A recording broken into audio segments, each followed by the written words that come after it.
back to the Author's Edge. I am your host, Allison Lane, and I'm so glad you're here and investing in yourself because if you don't, no one's going to for you. Today, we're talking about what it looks like to outgrow the life and the job that once defined you. As someone who led corporate big brand marketing for 2.5 decades, you can do the math, it's 25 years. Was that person who was like, that is me. And that is who I am, especially leading media relations for Pepsi and PR for Unilever. That was what I thought I was.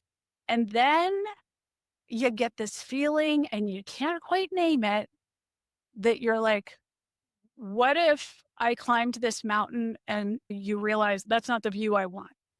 That's why I'm so glad that joining me today is JJ Flizanes, transformational coach, speaker, host of so many podcasts, and helping women break free from the invisible patterns that keep us stuck, even after we've already achieved success. Because as high achievers, we achieve and then we're like, well, then what's next? Or you think the destination that I strove so hard to get to, I should be happy with that. But we're high achievers. We're addicted to the achieving.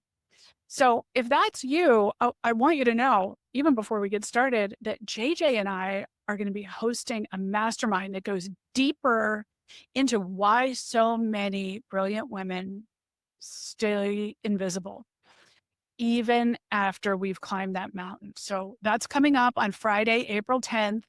And you can grab the free VIP ticket using the code Allison free, all in caps. The link is in the show notes. Get that. So JJ, I'm so glad to have you here. This is such a powerful topic. And I think a lot of women in particular are quietly experiencing this lament right now, and they don't really have language for it. And sometimes they say, I think I'm burnt out, but maybe it's not that. So I want to start here. What is it that you see high achieving women doing? And what is this mistake when they start to outgrow the very life that they strove so hard to achieve? Well, first of all, thank you, Allison, for having me. I'm excited to be here and have this conversation, and even more excited to do our masterclass on April 10th. I want to sort of tell the audience, because I'm going to be sharing this on my shows as well, a little bit about how we met. I was speaking at PodFest, and so were you, in January in Orlando, and you attended my session. And you were, I think, the first person to reach out to me and give me some feedback and be like, "Oh my God, that was amazing!" And my people need help. I've run across so many women who are experiencing this, and it stops them from putting themselves out there and becoming more visible and really living their zone of genius. What can we do about it? Because this isn't something, I do some of this, but I don't do all of this. And I think you could probably help them. And I said, sure, this is a great topic. I'm a great problem solver. Just give me the problem and I'm going to give you the tools to solve it. Right. Exactly. In fact, I I came in for your talk. It was after I spoke, and you were surrounded by women, and I just stood there going, "I'm going to need to talk to you, but I actually have to go to this thing. We have to connect because there's a mindset, and I'm not even sure it's a mindset, but there's this like self-imposed challenge that is I observe, and I don't think it's imposter syndrome, but I do think it's the I know I want more, but I'm not sure what that path is, so I guess I won't take a step kind of thing. And I think what you do to help people figure it out so that they can move forward is so critical and important. Because then when they come to me and say, okay, I'm ready to write this book, or I'm ready to go out in a bigger way, then they're not carrying that weight of like, am I sure that this is what I want? That's the hard thing, is when someone really can't put their finger on why they're not taking a step forward. And I don't do that. I don't do mindset. I will work with you if you were ready to party. But if you're not ready, JJ is for you because I'm ready for action, right? And All right. JJ, when I heard you speak, I was like, "Oh my god, this is exactly what we need to be talking about." So sorry to interrupt, but I wanted to just set the stage to why it's so important for you to figure out what's in your way, and sometimes there aren't words for that. Well, for you and me and how we kind of met and had this happen, you were looking at it from the point of view of I have people that are coming to me that want to grow in their profession or in their business or in their visibility, but they're blocked. And I'm not quite sure. Again, you can call it mindset. It's really not mindset. I Yeah, actually really don't like that word because mindset makes it sound like it's really easy just to think something different. It doesn't take into right. consideration you have 88% of your subconscious brain with beliefs that you don't even maybe know what they are that are feeding you information all day long. And you're just going to override it by white knuckling it and saying, oh no, but I'm going to try to think differently. But yet your entire body and subconscious are believing something to the opposite of what you're trying to make yourself do. And that, so to me, it's more of a healing conversation. But in business or with invisibility or within women, and, as we talked about it and as we put this together, at first, I thought, okay, I'm going to invite all the podcaster people that I know, all the business people that I know, people on LinkedIn, whatever. And then the more I thought about it, I mean, in my current Rewire group, there are like 3 or 4 people in that group that would want to do this, who, even though they're in the work that I'm doing, but it's the next level of getting through understanding and peeling back the layers of understanding your motivation. When you are ready to press go and put yourself out there, in my opinion, you have to understand to be successful and sustainable, because that's really the key, right? You want to be sustainable in what you're doing. It's not a flash in the pants. It's not like, okay, I'm just going to go put this out. I'm going to hope this happens. The ones that succeed are the ones that have staying power because there's something motivating you and directing you. It's your purpose, it's your passion, it's your dharma. And if you don't know what that is, then things you've done up until now may have been a result of compensation for a wound. Like all the high achieving women, and this is not a judgment because I'm one of them, you might be performing for love. Maybe you grew up in a household that said, in order to get attention, you've got to get straight A's. You got to achieve. You got to show people that you're valuable by making money, by creating things. And that's the only way you're going to get love and attention. And at some point, as you get older, that wears off because it's not rooted in what is truly your zone of genius, what your passion, purpose, dharma, whatever you think you're here in this lifetime to do or to be or to have or to share. If you're not clear about that, then we're just taking a lot of action that feels empty. It's what's the goal here? Get a lot of followers. Okay, then what? Get a lot of money. Okay, then what? It's, we have stages of development, both men and women. And just like you go to school, you learn different things in different grades, right? You evolve, you expand.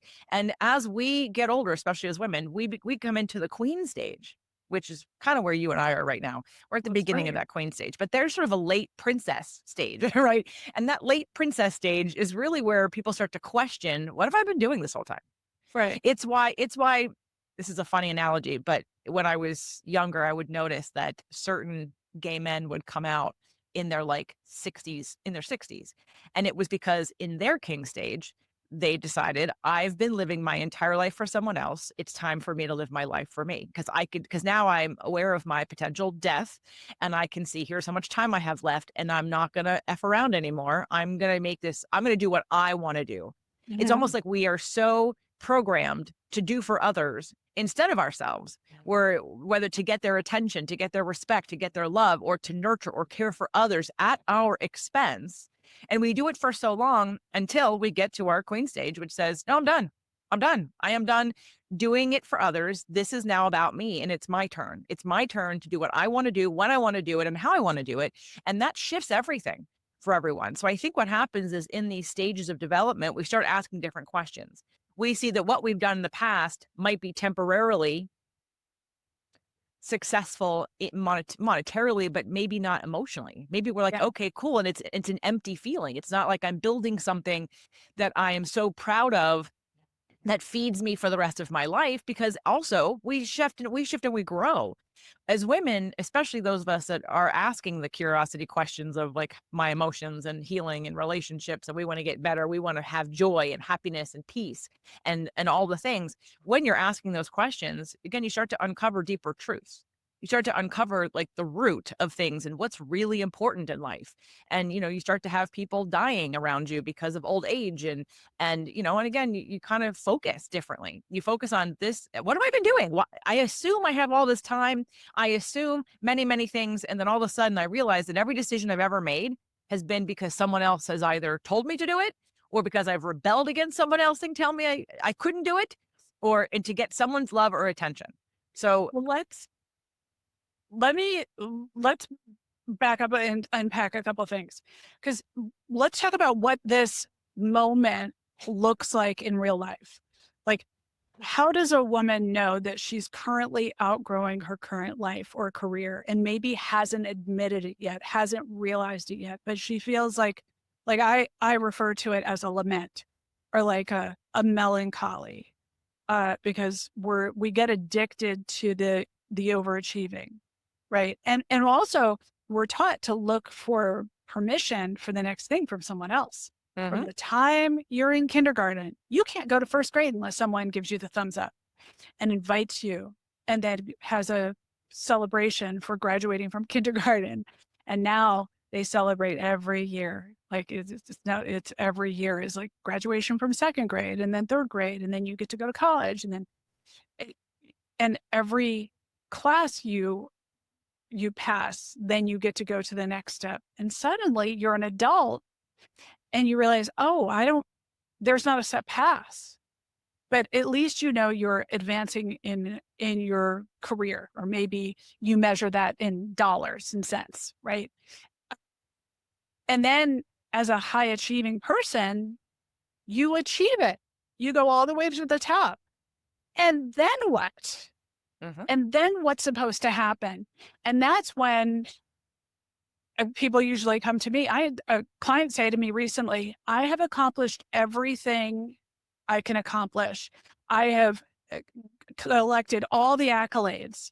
And now I'm looking at what's next and realizing I have at least 10, maybe 20 years, and I don't want this to be it. So I need help figuring out what it is. And I want it to not feel like a 17th job. Yeah. So let's just give people some clues. If this is happening to you, then you are standing in the way of your brilliance.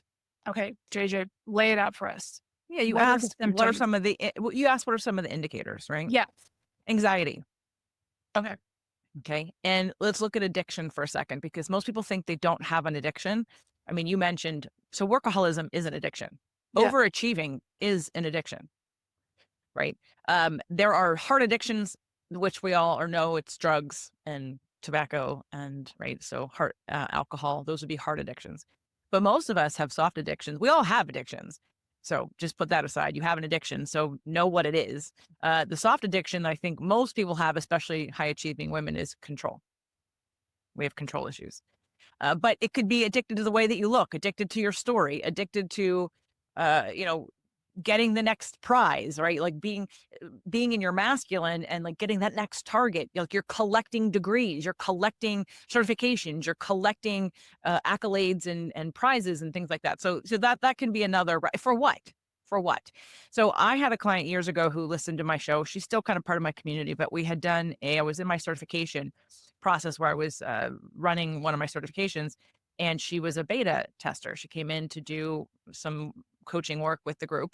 And the story that she told was that what her goal was to stop drinking so much. And she wasn't, I mean, I don't think she was totally abusing it. I mean, I guess there's variations for everybody, right?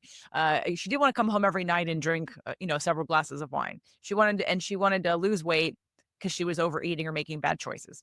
So I let all the coaches kind of go through and ask questions. And she told us her story and we had a whole form filled out. And by the end, I listened and then I stopped and I said, you're not doing what you want to be doing. This top level shit that you're doing is because you are repressing what really wants to come out of you, which is you're an artist, but you're a nurse to make money because you didn't think you could make it as an artist, or someone Mhm. told you you could make it as an artist, or you haven't tried to make it as an artist, but your degree is Mhm. in art and you want to be doing art, but you're not. So our creative expression needs to have an outlet. So when someone is repressing it, they're going to do it through, they're going to either be repressing it and not having any outlet. So they're going to be anxious. They're probably may even be depressed because one kind of depression, there are three kinds of depression. One is chemical, which quite frankly, most people don't have the way they think they do. There is less chemical depression than people think there is. So people that are on medication are ruining their gut and then they're now chemically imbalanced. But there's situational depression where we misunderstood something, let's say in our life, and I'll give you an example of that. Or there's repression, which equals depression, because we're holding back natural flows of energy that comes from our womb, that comes from our sacral chakra. We have something to give. We have something to say. Thyroid issues come because people are repressing their voice. They're not speaking their truth. So we have yes. Yeah, me. I had to have a thyroidectomy. Yep. And I was repressed, and that was before I started doing this, because Hmm. I had been repressing, Hmm. and I was So like, so true. You gave an example I wanna hit on, which is the procrasti-learning. It's I actually had a client say to me, "I think I need to get another PhD before I can do this," and I almost threw my pen at the screen. I was like, "Seriously? No. No one except you thinks that you need another PhD. That is insanity. If you're 62 years old and you think that you need another certification to do something that you're already an expert in, because you have a lifetime of experience doing something. You don't need another piece of paper that says you're qualified, or you don't need someone else to say this is okay. I mean, that's what that is. That and another PhD, another certification, another class you take. N- No one. It's hard to shed all of the schooling that means that you can only do the thing you want when someone else says it's okay. but it's because we're trained to look at degrees and someone's qualifications before we're looking at whether or not I resonate with you and whether or not you've lived it in your life. I'm an example of that because when I was going through my divorce and we'd gone to a couple different therapists, but my whole entire marriage was the master class. It's why I started my podcast, was to save my marriage. So everything I learned, I applied to myself and to my ex-husband. And I did it because I also knew that he wouldn't listen to me. So I brought on people that I had learned from in order to say it. So he'd listen to them versus me. And it worked for a little while. But it really, really grew me so much so. And it pointed me and focused me so much more than anything else would have to learn all this. And I'd already been curious my whole life and studied human behavior my whole life, but I'm not a therapist. I was a personal trainer. I was an actress, which actually is really good for understanding human behavior when you do certain kinds of acting modalities, because you have to learn things you don't know and embody somebody who isn't you. And that gives you a lot of perspective on how to look at things differently. But fast forward, when I started to sort of become like I outed myself as a emotional coach, and so when I started taking people, I do a 2 session starter pack, which I don't do anymore. But by the second session, 9 out of 10 people every time would say, "Oh my god, I got so much more out of that than I have the 5 years I've been in therapy, the 7 years I've been in Mhm. therapy, the 10 years I've been in therapy." It happened so much, Allison, and I was like, "All right, I need to hit this one. I'm going to claim, and I'm going to say, and I'm going to do this webinar called 3 Reasons Why Talk Therapy is Ineffective." And it pissed a lot of people off because I'm not a therapist. But I dealt with that with some of my favorite therapists and coaches. I asked them, "Do I need to get a degree?" And they both went, "No." No, you teach what you know, you teach what you've learned, you teach what you Right. applied, and someone's going to resonate with you or not. It's going to work or it's not going to work. And here I am 8 years later. I have a certification. I'm writing a book about core wounds, and I'm now an expert in rewiring core wound patterns. I claim it. I own it. I am not a therapist. But my clients will tell you that they've spent years in therapy. One client last year, 20 years in therapy, depressed, on depression medication, had breast cancer. She was a mess. Love her. Never would have chosen me had she not met me in person. And 9 months later, after my rewire group last year, she's like a different person. And we did a lot of good things during that time, multiple different things in that time. But it was more 9 months with me was more effective than 20 years of therapy for her. It wasn't making her any better. So I'm saying that because everyone who is hiding behind a degree, I I'm from the nutrition, alternative medicine, biomechanics, functional medicine background as a personal trainer. I know a lot of stuff. I know a lot of science about the body, and I have for many years. Why? Because I care about my body and I want to know. When I Mhm. hear someone who's a doctor, that doesn't give me, I don't automatically go, okay, cool, you know everything. I'm not listening for. In fact, in Western medicine, it's the opposite. I'm like, you're a doctor. I'm like now skeptical because Right. I'm You're waiting. like I'm waiting. raising an eyebrow. Right. I'm waiting to hear, do you talk about root cause or are you just treating symptoms? Because I'm about root cause for everything. I'm not about like my cat. One of my cats had some skin cancer on his ears. And I didn't go to the vet that day. My fiance took him, but she comes back and she said, we can cut off part of his ear. I said, we're not doing that. Doesn't she understand how cancer works? I was like, okay, again, if you're Western, like, I'm going to take it with a grain of salt. You have to prove to me. But see, that's where the kind of economy we're in right now. Doesn't matter what your degree is. You still have to prove to somebody and be be in resonance with them. They have to know, like, and trust you. Once they know, like, and trust you, they don't care what your degree is. They want to know what your Yeah. life experience is. And we'll finish with this and let you cut in. For me and my audience, every time I have an event, I'll ask them how many of you, and people have been with me for like 10, 11 years. How many of you have seen me grow in the last year? All hands go up. Why? Because I'm doing the work. I'm as real as they are. We're all on the same journey. We're all healing and growing together. And I'm putting myself into the mix. This isn't that I know everything and that I've healed everything. I'm human. And anyone that tells you differently is lying and they're not self-aware enough. So I'm Mhm. in the same, I've been in this similar situation that you and I are talking about right now. Not that I'm jumping ship because I'm absolutely 100% in my lane about what I'm supposed to be doing. But Mhm. when you are in your lane 100%, then there's another level of fear that comes into play, which is, again, for me, I grew up and it wasn't safe to be me. I got kicked out of my family for being me, not my mother and father, but the extended family. And I didn't shrink because of that, but it did stick in the back of my head. So now that I'm about ready to release this new core wound map uh way of doing things, and I'm going to have people who are going to say she's not a therapist. She's not qualified. I know it. It's going to happen.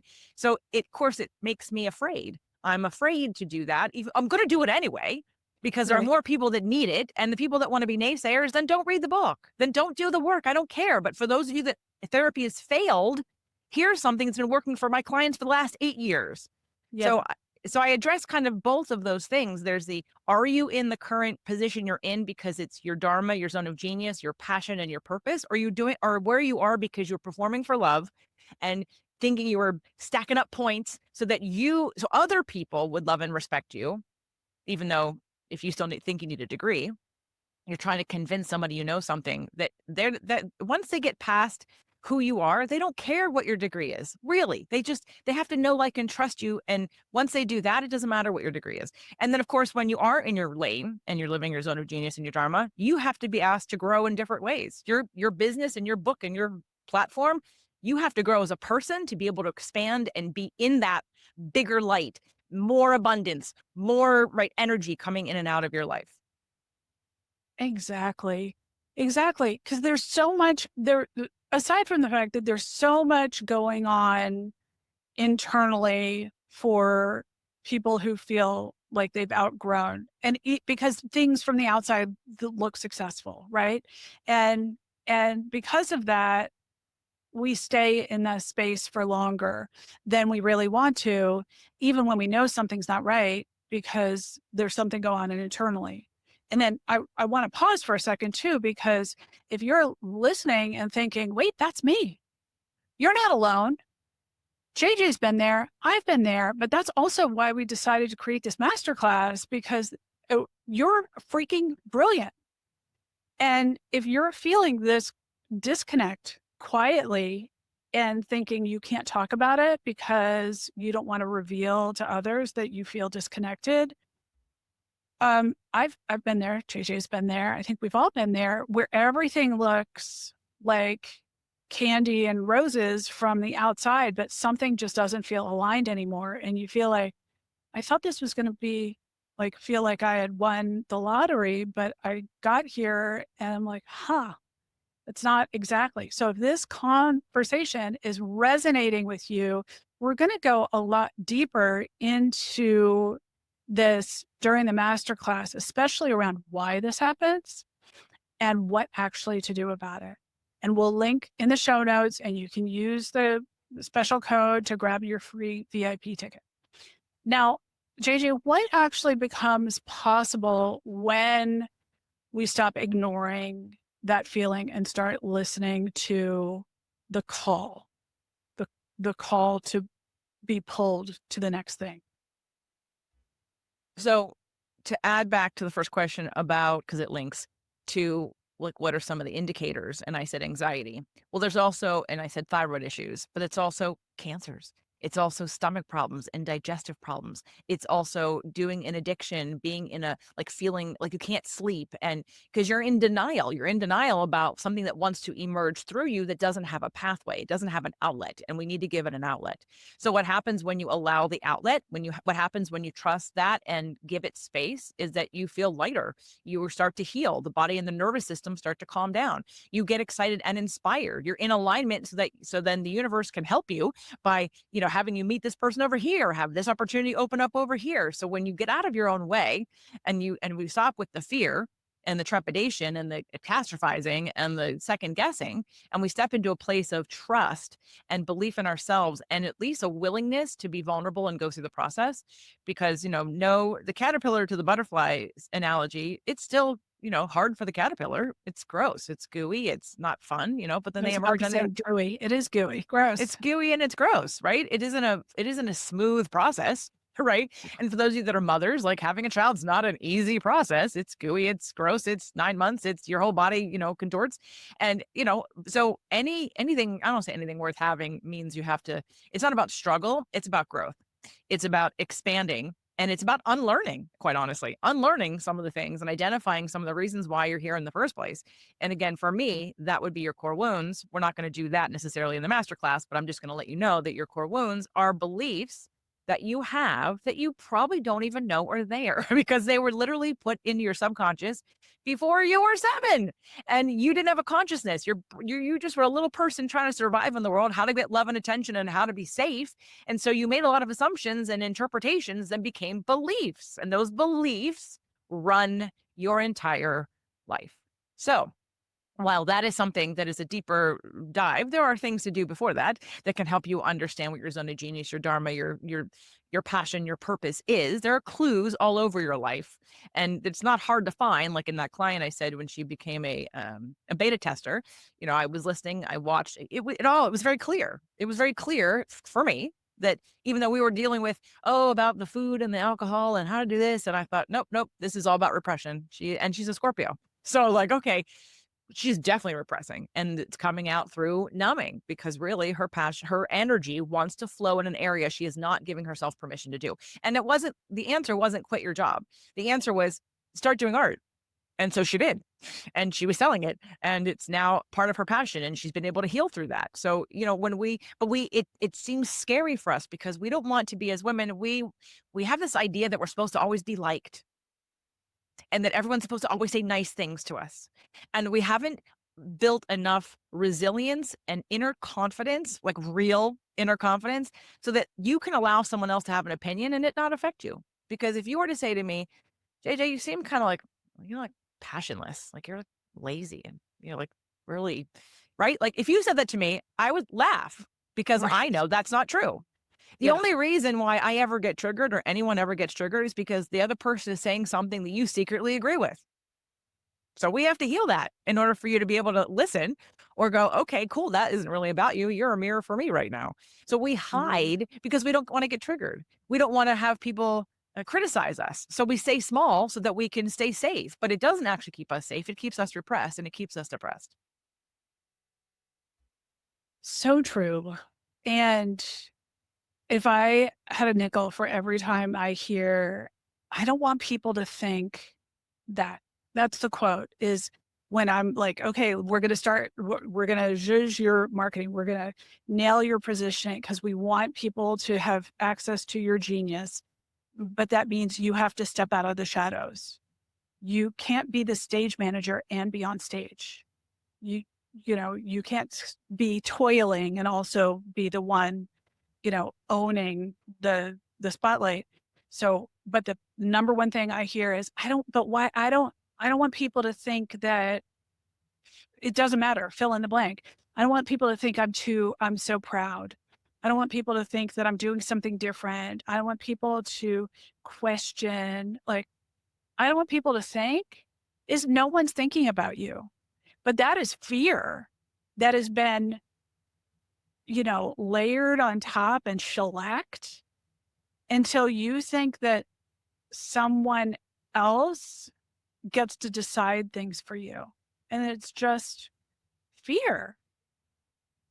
But boy, that aside from saying, you can't move forward unless you're able to like put your, you know, like stand up and walk forward. There is something to realizing that if you want to do something more or else, you have to be okay being visible doing. Your client who's a nurse, but also an artist, has to be able to claim publicly, "I'm an artist." Mhm, mhm, mhm. And that is hard for the people I work with who, are experts in their field, maybe a executive leadership coach who now wants to, uh, write a book. You have to be able to say, "I'm an author." And sometimes the thing we want more than anything is the hardest thing to claim because we're looking around thinking someone's going to say no. No one is saying no. Well, okay, but let's take the scenario that maybe someone will say no. Who Right? cares? Here's a Yeah. fact. Here's a fact. You are not for everyone. Period. I am not for Amen to that. everyone. You are not for everyone. So why are you hiding? Because the people that are looking for you can't find you because you're hiding from the ones who aren't for you. Anytime, no matter how big or small you are, 10% of the people will love you no matter what you do. And on the flip side, 10% will hate you, no matter what you do. So are you going to hide from the 10% that are going to love you and then the 80% that need you, or at least 50% of people that possibly really, really need what you have? What motivates me to keep going for what I do is how people's lives change with what I do. And knowing that this week, Sunday, I got an email from someone who saw me being interviewed by Dr. William Davis on YouTube. And of course, we are pals and we have episodes all the time. But I was mentioning either Date Your Body or Rewire. I don't even know. And she emailed me on Sunday. So I just found you on YouTube and I want to do your program. I don't even know what it is, but I need to do your program. So I said, fill out this application. And on Monday, I said, I actually could meet you today. She said, yes, please. And thank you, all capital letters. We had a call. She said, how soon can I start? I said, hold on, go listen to a few more episodes first, just to make sure like that you really know, like, and trust me and you're ready Right. for this. And in an hour, she said, okay, what do I pay? In an hour. Okay. Because she was looking for exactly what I do, and if she hadn't found me, I mean, she felt so much relief in being able to go, "Oh my Mhm. god, this is exactly what I need." Remember that you prevent people from growing based on your zone of genius and your genius and what you have to offer when you're hiding from the 10% that are gonna hate you. And even when you get your first hater, if you haven't gotten one already, I say celebrate it. Celebrate it because it means you're getting bigger. "Oh my god, someone hates me." So right. Because you Yeah. have to know. Because 'cause I've had that with my show. You have to know that if they're hating you and you don't know them, it isn't about you. It's not about you anyway, but it's not about you. Like if I'm recording a podcast and someone has an issue with what I'm saying and they get all mad at me, which it has happened all the time, I'm like, I don't know you. Like I wasn't talking about you. I don't even know you. How could I personally offend you? It's not. They're triggered because of their wounds. And what I'm saying is really triggering their wounds, which is kind of my role. I am a catalyst, so I'm not sorry. But but I want you to really think about, as a woman, how are you providing who you're here to serve and the gifts and talents and the information that you have for people. If you're hiding from the 10% who may not like you, just accept it and move on. because more haters means you're bigger. It means you are reaching a wider audience. And I'm telling you, when you get that call, it's so satisfying to know because I had some doubts. I'm about to start another podcast about core wounds, but I had to laugh because at Podfest, Johnny Dumas and I talked about it. And I said, he'd give advice to some people and say, well, if they're searching for it, like lean into it and do it. And I said, John, no one's even searching it. He goes, you can do it. I believe in you. I know you can do it. You're gonna make this a change maker. I was like, all right. So now to hear people are hearing it and going, because 2 years ago I did this and I got crickets.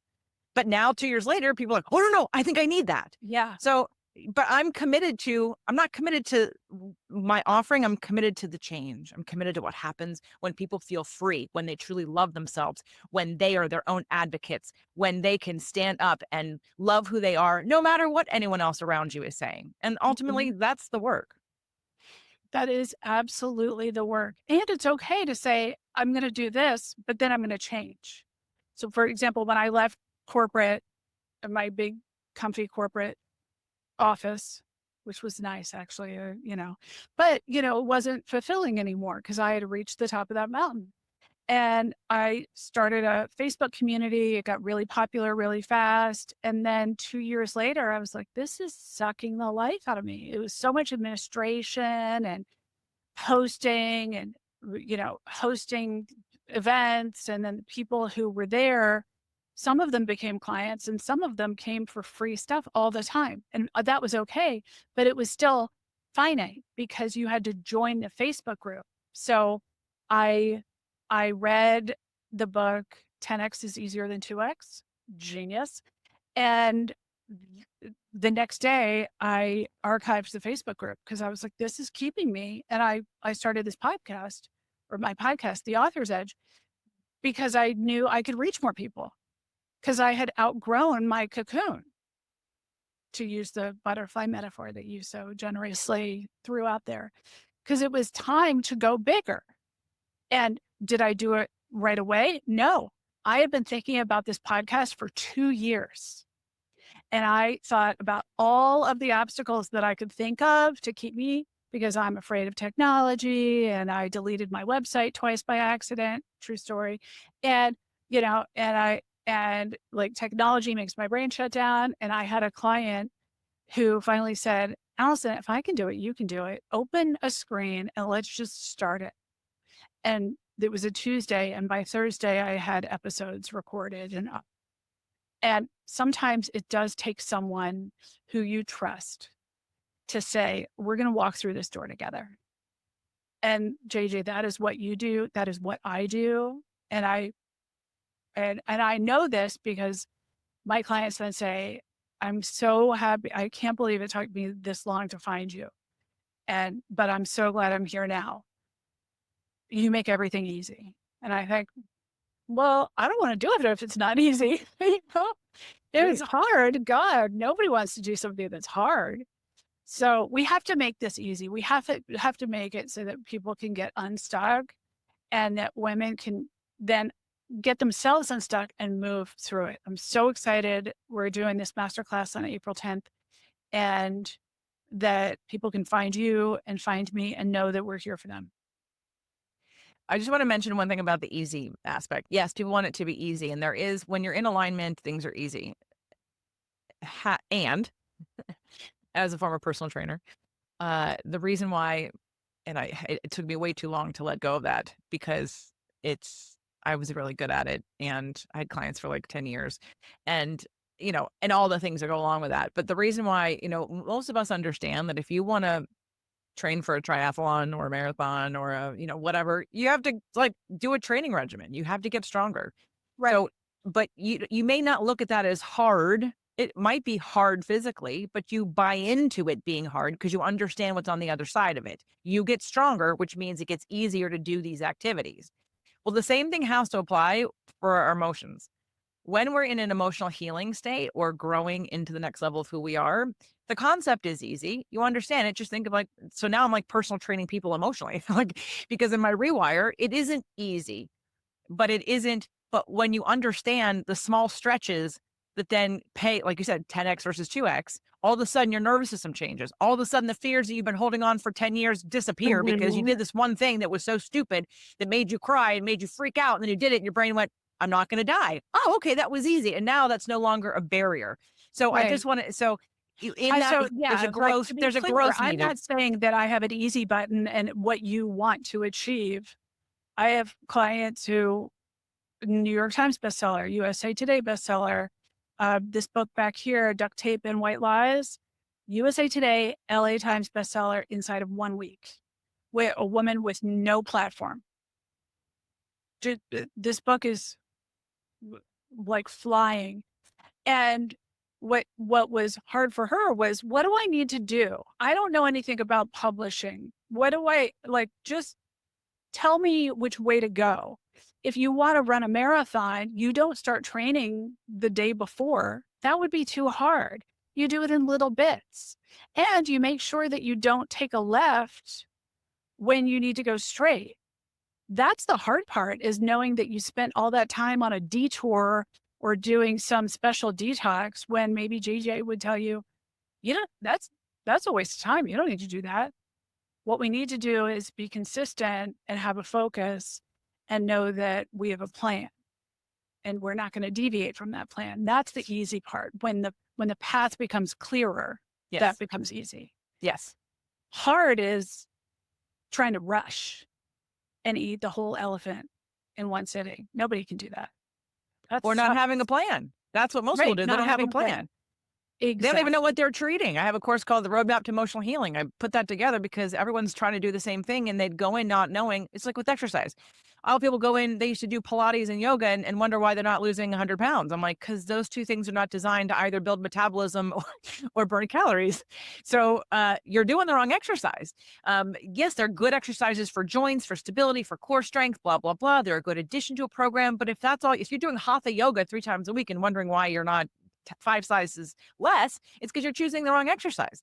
You're having expectations about what you're doing that don't match what they actually provide. And most people don't have a Right. strategy. Because I work with podcasters too, launching their shows and use these same principles on you. Zone of genius. What do you love talking about? What's your specialty? What are you going to teach them? What kind of things do you have? Because that's Yep. when you become sustainable in this medium of being able to talk about something that you love. But if you come into podcasting and think, I'm just going to talk to my friends or interview people, and you've got no plan and no strategy, just like with marketing and with visibility, then you don't know what you're achieving. You can't tell if it's working or not because you had no strategy. You don't know what you're testing. So all of the together, whether it be in business, whether it be in personal, whether it be in your life, whether it be in your physicality, you need a structure, you need a strategy. You have to understand all the components that work. But once you understand the plan, then the plan is easy and you have clarity and you feel like, oh my God, it's working. Finally, something is working because I was so confused. I would try so many things and I wasn't clear as to what I was supposed to be getting from them. Exactly. And so what we're going to do with this masterclass, what we offer on April 10th, is getting clear about why brilliant women stay invisible and what you can do about it. Because you don't need to stay in the spot where you feel the lament and the anxiety and the exhaustion and the and that feeling of you've outgrown, and you know because you feel tight. And if you're feeling like that, just know we've been there and we get you and we see what you can be. But you get to choose. That's the thing. We might see like, oh, there's growth happening here, but you get to choose where it is you end up. But only you can make that decision. I mean, I'd love to decide for everyone, but like, I can't live your life. Or like Definitely. mine is enough, right? Right. Yeah. So JJ, thank you so much. We'll have the link to the masterclass in the show notes.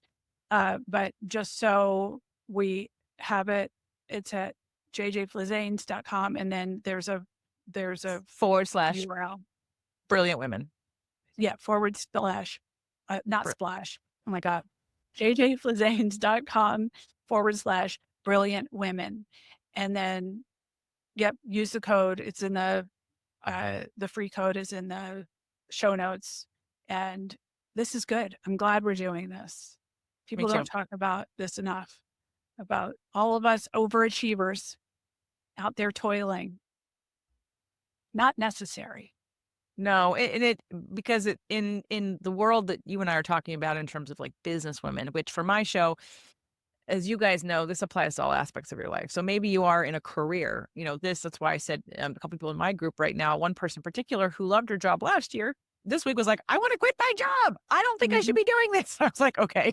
So I know that this is going to hit a lot of people or someone else who's going to retire in the next 3 years. She's like, okay, what's next for me after that? Because I know I'm gonna wanna do something different with my time and my energy and my zone of genius. So, yeah, looking forward to seeing everybody on April 10th. Please, please join us.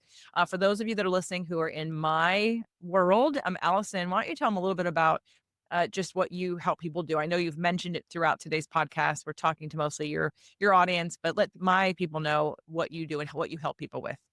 Yep. Well, thank you, JJ. I appreciate that. What I help women do is figure out how to take their message bigger and become public authorities. Because we know you're already a leader in your field. We know you're already a leader. Everyone in your circle already thinks you're a big effing deal. You've already spoken at industry conferences, but what I help women do who want to go bigger is go beyond their silo. If you want to write a mass market book or you want to launch a podcast that reaches middle America outside of your industry, you have to think bigger and you have to let go of the frameworks of approval that work inside of your industry. Like in order to get papers published when you're a PhD, everything is peer reviewed.